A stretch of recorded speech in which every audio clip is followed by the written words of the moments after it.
ዱንያም ለፈተና ነው አላህ የሚሰጠው ፈቅርም ድህነትም ለፈተና ነው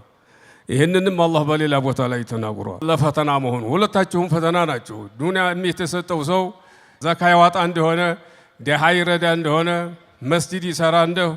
አይኮራ እንደሆነ በደሃዎች ላይ ሊፈተን ነው አላህ የሰጠው ተፈተና ያለፈ እንደሆነ ነው አላህ ዘንድ ትልቅ ሰው የሚሆነው ድህነትም ደግሞ ፈተና ነው እንደውም የድህነት ፈተና ከባድ ነው ሶብር ይጠይቃል ደሃ የሆነ ሰው ብዙ ይበሳጫል ይናደዳል እኔ አላህ ምን አንዳንድ ሰዎች ሲበሳጩ እኔ ምን አድርጌው ነው እኔን የማይሰጠኝ የሚሉ ሰዎች አሉ እኔ ድንጋይ ወርውሬበታለሁ እንዴ ብለው የሚናገሩ አንዳንድ ሰዎች ያጋጥመናል እኔ ምን ሱ ድንጋይ ሊወረውር ይፈልጋል ደግሞ ወዲ አላህ ማለት ነው እና አላህ Subhanahu Wa Ta'ala ሁላችንንም እየፈተነን ነው ያለው ማለት ነው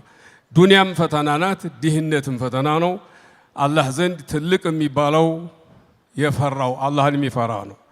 ኢነ አክረመኩም ዒንደላሂ አትቃኩም ትልቃችሁ እናንተ ዘንድ የተከበረው የሚባለው አላህን የሚፈራ ሰው ነው ብለዋል